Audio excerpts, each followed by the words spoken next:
اقرار کرنے کے بعد مسلمان ہو گئے، مسلمانوں کے اندر شامل ہو گئے، کلمہ پڑھنے کے بعد اقرار کرنے کے بعد عرض کرنے لگے میرے آقا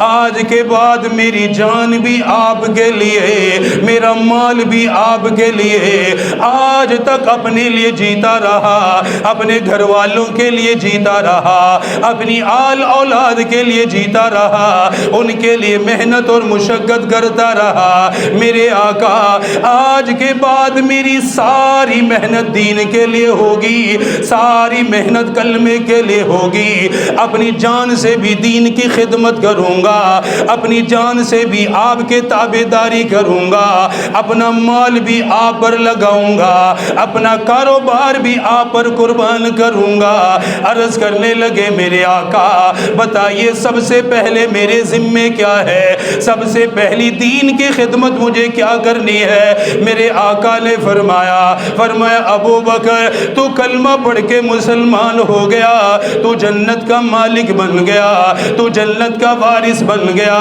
اللہ نے مجھے سب کا نبی بنا کر بھیجا ہے، سارے جہان کے لیے رسول بنا کر بھیجا ہے، میری ارادہ میری تمنا یہ ہے، میری آرزو یہ ہے میرا کوئی بھی امتی جہنم کے اندر نہ جائے، کوئی بھی کلمے کے بغیر نہ رہ جائے، کوئی بھی دین کے بغیر دنیا سے نہ جائے۔ فرمایا ابو بکر دین کی محنت میں بھی کروں گا،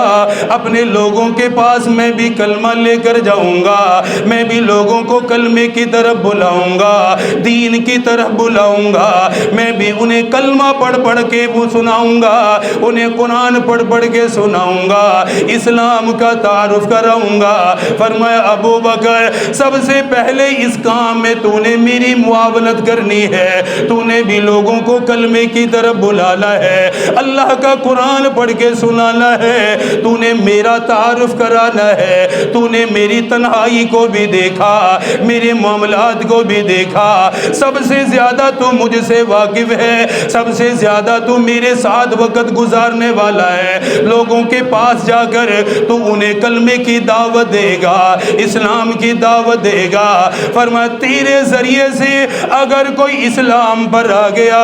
تیری محنت سے کسی نے کلمہ پڑھ لیا، تیری محنت سے کوئی اسلام قبول کر گیا، ساری زندگی تجھے فائدہ ملے گا، ساری زندگی تجھے نفع ملے گا۔ آقا کی ہدایات کے بعد مکے کی گلیوں میں چکر لگانے لگے، مکے کے اندر اسلام کی دعوت دینے لگے، سب سے پہلے اپنے قریب والوں سے ملاقات فرمائی۔ ایک دن حضرت عثمان بن عفان رضی اللہ عنہ کے پاس آئے، حضرت عثمان غنی کے پاس آ کر فرمانے لگے، فرمایا اے عثمان اللہ نے تیرے اندر بھی بڑی شرافت کو پیدا کیا، تو بھی بڑے اخلاق والا ہے، بڑے کردار والا ہے، میں تجھے جانتا ہوں تو مجھے پہچانتا ہے۔ سیدنا صدیق اکبر نے اسلام کی دعوت دی، کلمے کی دعوت دی، اللہ کے نبی سے جو قرآن یاد کیا، کلام الہی جو دل میں محفوظ کیا ہوا تھا وہ پڑھ کے سنایا،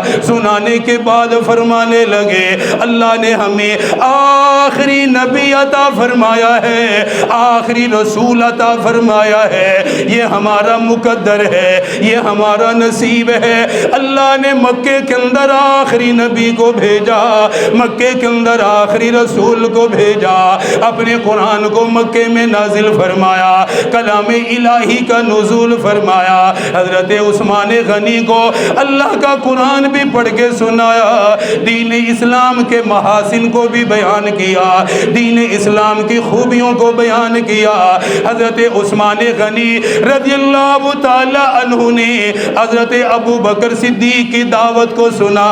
سننے کے بعد کہنے لگے اے ابو بکر میرا دل یہ کہتا ہے، میرا دل یہ گواہی دیتا ہے سارے ادیان میں دین اسلام ہی سب سے برحق ہے، دین اسلام ہی سب سے اعلیٰ دین ہے، نبی کی تعلیم ہی سب سے اعلیٰ ہے۔ فوراً عرض کرنے لگے اے ابو بکر مجھے ساتھ لے جائیے، میں اللہ کے نبی کے ہاتھ میں ہاتھ دے کر مسلمان ہونا چاہتا ہوں، میں کلمہ پڑھنا چاہتا ہوں۔ سیدنا ابو بکر صدیق تشریف لائے، حضرت عثمان غنی کو ساتھ لیا، میرے آقا یوں تشریف فرما، میرے محبوب تشریف فرما، میرے پیارا نبی تشریف فرما۔ سیدنا صدیق اکبر قدموں میں آگے بیٹھ گئے، عرض کرنے لگے میرے آقا آج کی میری محنت آپ کے سامنے ہے، آج کی میری محنت آپ کے سامنے بیٹھی ہوئی ہے۔ عرض کرنے لگے آقا یہ عثمان بن عفان ہے، آپ بھی جانتے ہیں میں بھی جانتا ہوں۔ عرض کرنے لگی میں نے کلمے کی دعوت دی، فوراً کلمہ پڑھنے کے لیے تیار ہو گیا۔ آقا اسے بھی کلمہ پڑھا دیجئے، اس کی بھی بیعت لے لیجئے۔ میرے آقا نے فرمایا اے عثمان اپنی زبان سے کہو اشہد اللہ الہ الا اللہ و اشہد انک محمد رسول اللہ۔ حضرت عثمان غنی نے الفاظ کو دہرایا، فوراً کلمہ پڑھ کے مسلمان ہو گئے۔ وہ مجلس کتنی اعلیٰ ہوگی، وہ مجلس کتنی برکتوں والی ہوگی، اس مجلس کا منظر کیا ہوگا، اس محفل کا منظر کیا ہوگا۔ نبوت تشریف فرما ہے، میرے آقا تشریف فرما ہے، ابو بکر قدموں میں بیٹھا ہوا ہے، حضرت عثمان کلمہ پڑھ کے مسلمان ہو رہے ہیں۔ آسمان کے اندر کتنی خوشی کی لہر دوڑی ہوگی۔ میرے آقا نے دعا دی، فرمایا ابو بکر محنت کو جاری رکھو، لوگوں کو اسلام کی طرف بلاتے رہو، لوگوں کو کلمے کی دعوت دیتے رہو۔ پھر اگلے دن دوبارہ تشریف لائے، اپنے ساتھ حضرت سعد بن ابی وقاص رضی اللہ تعالی عنہ کا بازو پکڑا ہوا۔ حضرت سعد بن ابی وقاص بڑے جلیل القدر صحابہ میں سے ہیں،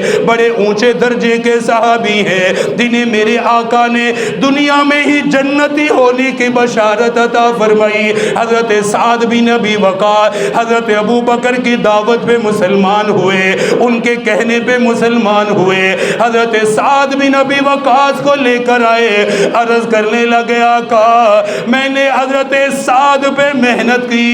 اللہ نے اس کے دل میں بھی ایمان کو اتار دیا ہے۔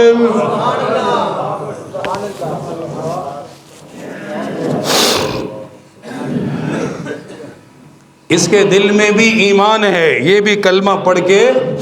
مسلمان ہونا چاہتا ہے۔ ہماری طرح ہاتھ پہ ہاتھ رکھ کے نہیں بیٹھتے تھے کہ مسلمان ہے بس ٹھیک ہے، خود بھی غافل، اولاد بھی غافل، خاندان بھی غافل، دوست بھی غافل، خود بھی برائی اور سارے برے لوگوں کے ماحول میں بیٹھے ہوئے ہیں۔ کلمہ پڑھ کے آرام سے نہیں بیٹھے، کلمہ پڑھا، دوسروں کی فکر کی، محنت کی، ان کو اسلام کی طرف بلایا، کلمے کی دعوت دی۔ آج ہم مسلمان کو نماز کی دعوت نہیں دے سکتے، بڑی مشکل ہے۔ کلمے پڑھنے والے بے نمازی کو اب نماز کی دعوتیں پتہ لگے کتنی باتیں سنائے گا، کیسی کیسی کوڑی باتیں سنائے گا۔ ہے مسلمان، کلمہ پڑھتا ہے، کہتا ہے کہ میں مسلمان، لیکن آپ بے نمازی کو نماز کی دعوت دیں، پتہ لگ جائے گا۔ ایسی ایسی باتیں سنائے گا کہ شاید غیر مسلم نہیں سنائے گا۔ کسی کو آپ برائی سے منع کریں، جو مسلمان ہے برائی سے منع نہیں ہوگا، 5-7 باتیں آپ کو سنا جائے گا۔ مسلمان کو آج دعوت دینا، مسلمان کو یار نیکی کی دعوت دینا اتنا مشکل ہے، تو مجھے بتائیے کہ جن کی زندگی بت پرستی میں گزر رہی ہے،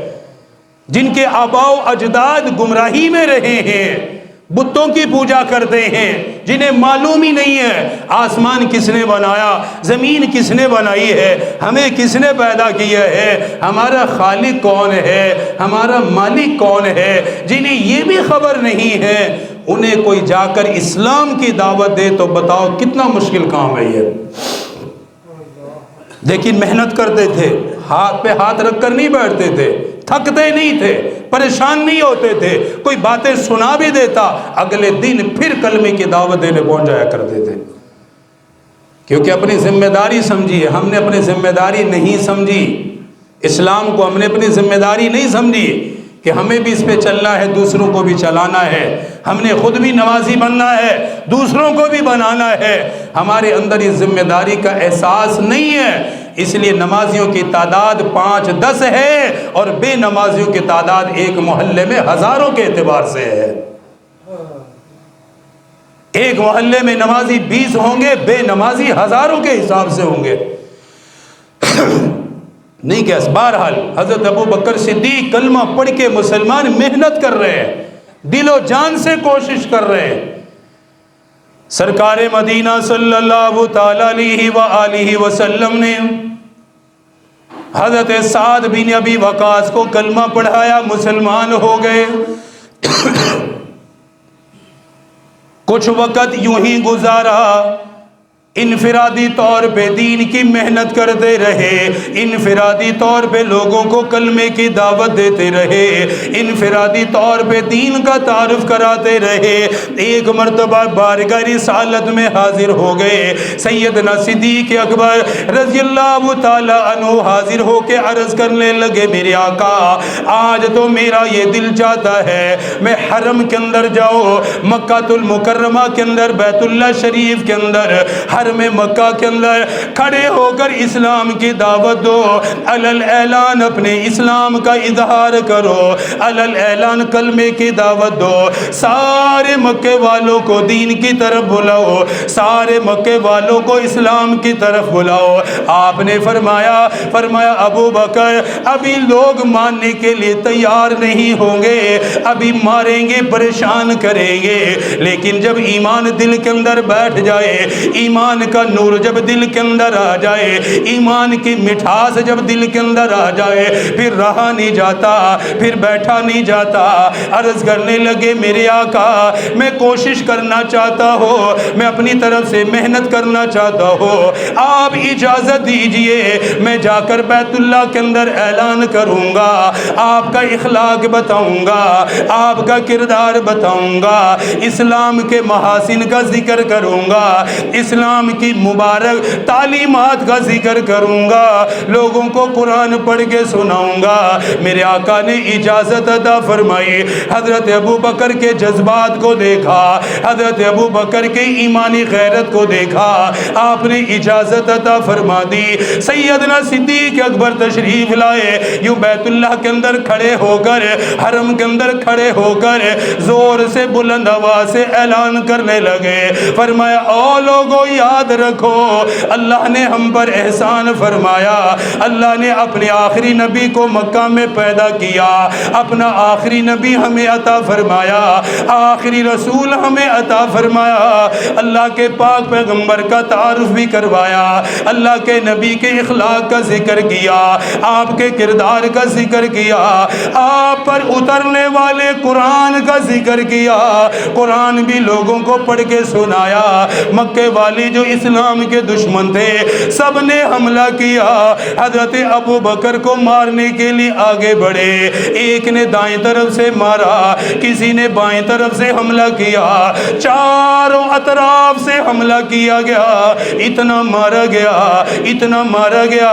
آپ بے ہوش ہو کے زمین پہ گر گئے، سر پہ چوٹ لگنے کی وجہ سے غش طاری ہو گیا، جسم مبارک سے خون بہنے لگا، لیکن لوگ مارتے رہے۔ قبیلہ بنی تمیم والوں کو پتہ چلا، حضرت ابو بکر صدیق کے قبیلے کو پتہ چلا، وہ بچانے کے لیے آئے، حضرت ابو بکر کی حفاظت کرنے کے لیے آئے، لوگوں کو دائیں بائیں پھینکا، انہیں ہٹا کر دیکھا، سیدنا صدیق اکبر زمین پر ہے، آپ بے ہوش ہو چکے ہیں، سارے جسم سے خون بہ رہا ہے، سارا جسم لہو لہان ہو چکا ہے۔ قبیلہ بنی تمیم والوں نے ایک کپڑا زمین پہ بچھایا، حضرت ابو بکر صدیق کو اٹھا کر کپڑے پہ لٹایا، لوگوں نے یہ سمجھا شاید سیدنا صدیق اکبر کا وصال ہو گیا، حضرت ابو بکر انتقال فرما چکے ہیں، اتنے لوگوں نے حملہ کیا، اتنے لوگوں نے مارا ہے۔ حضرت ابو بکر صدیق کو اٹھا کر لائے،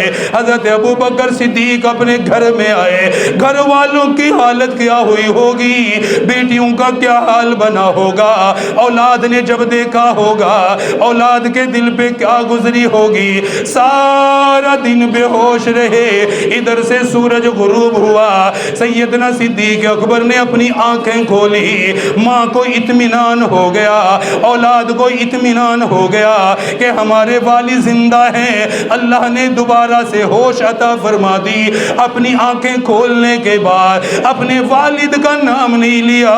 اپنی والدہ کا نام نہیں لیا، اپنی بیٹیوں کا نام نہیں لیا، اپنے بیٹوں کا ذکر نہیں فرمایا،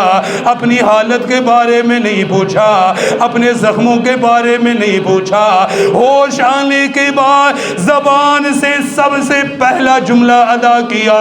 فرمانے لگے او لوگو مجھے بتاؤ میرے نبی کا کیا حال ہے، میرے محبوب کا کیا حال ہے، میرے سرکار کا کیا حال ہے۔ فرمانے لگے میرے دل کے اندر یہ پریشانی ہے کہیں میری وجہ سے میرے آقا پہ حملہ نہ کیا گیا ہو، میرے آقا کو تکلیف نہ دی گئی ہو، کیونکہ مکے والے اصل آپ کو اپنا دشمن سمجھتے ہیں، کہیں میرا غصہ آپ پر جا کر نہ نکالا ہو۔ فرمانے لگے بتاؤ میرے نبی کا کیا حال ہے، میرے پاک پیغمبر کا کیا حال ہے، زخموں سے چور ہے، جسم سے خون بہ رہا ہے، لیکن پھر بھی اللہ کے نبی کو یاد کیا، اللہ کے پیغمبر کی فکر کی، انہوں نے بتایا، گھر والوں نے اطمینان دلایا۔ فرمانے لگے اللہ کے نبی خیریت سے ہیں، دار ارقم میں صحابہ کے ساتھ موجود ہیں، اسلام کی دعوت دے رہے ہیں، لیکن اطمینان نہیں ہوا،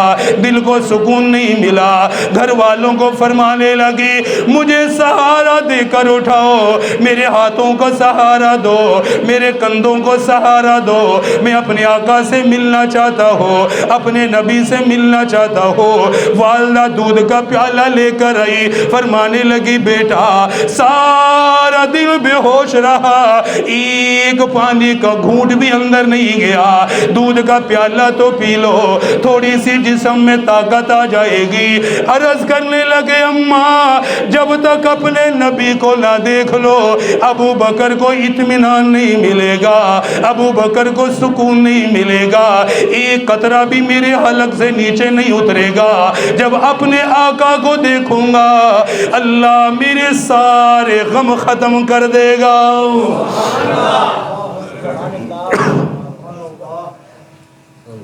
انہیں دیکھے بغیر میں کچھ نہیں کر سکتا، ملے بغیر کچھ نہیں کر سکتا۔ آپ کو سہارا دے کر اٹھایا گیا، قدم مبارک زمین پہ نہیں لگ رہے، گھسٹنے لگے، کمزوری کی وجہ سے قدم بھی ڈگمگانے لگے۔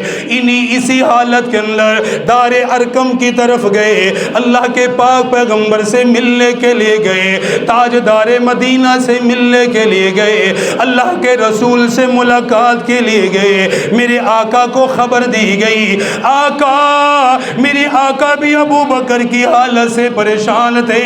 دل میں کتنا غم ہوگا، دل میں کتنی پریشانی ہوگی، اپنے یار کے لیے کتنا غم لے کے بیٹھے ہوں گے، اپنے یار کی کتنی پریشانی دل میں ہوگی۔ آپ کو خبر دی گئی، آقا ابو بکر کو ہوش آ گئی، ہوش آنے کے بعد آپ سے ملنے کا ارادہ کیا ہے، آپ سے ملنے کے لیے آ رہے ہیں۔ میرے آقا کا چہرہ چمکنے لگ گیا، میرے آقا کے چہرے پہ مسکراہٹ آ گئی، انتظار کرنے لگے۔ ادھر سے سیدنا صدیق اکبر رضی اللہ تعالیٰ عنہ، شاید میں پورے طریقے سے سمجھا نہ سکوں، دل میں خیال پیدا کر کے دیکھو، تصورات میں سوچ کے دیکھو، میرے آقا تشریف فرما ہے، فاروق اعظم بھی ہوں گے، بڑے بڑے جلیل القدر صحابہ بیٹھے ہوئے ہیں، میرے آقا دار ارقم میں ہے، یہ دار ارقم کا دروازہ کھلا، سیدنا صدیق اکبر پہ نظر پڑی، میرے آقا اپنی جگہ سے اٹھے، سیدنا صدیق اکبر کی طرف چلنے لگے، سیدنا صدیق اکبر کی طرف اپنے قدمین کو بڑھایا، درمیان میں جا کر حضرت ابو بکر صدیق فرمانے لگے، فرمایا سہارا دینے والوں پیچھے ہٹ جاؤ، میرا سہارا چھوڑ دو، دائیں طرف والے کو بھی علیحدہ کیا، بائیں طرف والوں کو بھی علیحدہ کر دیا، فرمانے لگی اب میری محبوب سے ملاقات ہوگی، نہیں، سہاروں کی ضرورت کوئی نہیں، کسی کو سنبھالنے کی ضرورت کوئی نہیں، یوں لڑکڑاتے ہوئے قدموں سے کھڑے ہوئے میرے آقا نے آگے بڑھ کر اپنے صحابی کو سینے سے لگایا، صدیق اکبر کو اپنے سینے سے لگایا، وہ سینہ جس پہ اللہ نے قرآن کو نازل فرمایا، وہ سینہ جو قرآن کا مرکز بنا، وہ سینہ جس پہ اللہ نے اپنے کلام کو نازل فرمایا، جس کے بارے میں قرآن میں فرمایا الم نشرح لک صدرک، میرے محبوب میں نے آپ کے سینے کو کشادہ کر دیا۔ اللہ کے نبی نے اپنے صحابی ابو بکر کو سینے سے لگایا، ان کی پیشانی پہ بوسہ دیا، بوسہ دینے کے بعد فرمایا ابو بکر بتانا کیا حال ہے، کیسی طبیعت ہے، اب بتا کیا حال ہے، مجھ سے میرا استاد طبیعت پوچھے میں کتنا راضی ہو جاؤں گا، کتنا خوش ہو جاؤں گا، میرا پیر و مرشد میری حالت پوچھے میری ساری تکلیفیں دور ہو جائیں گی۔ حالت پوچھنے والا، طبیعت معلوم کرنے والا اللہ کا پاک پیغمبر ہے، نبیوں کے نبی ہے، امام الانبیاء ہے، تاجدار مدینہ ہے، سب سے بڑے طبیب ہیں۔ فرمایا ابو بکر کیا حال ہے، عرض کرنے لگے آقا آپ کو خیریت سے دیکھ لیا، آپ کو صحیح سالم دیکھ لیا، اب میرے سارے درد اللہ نے ختم فرما دیے۔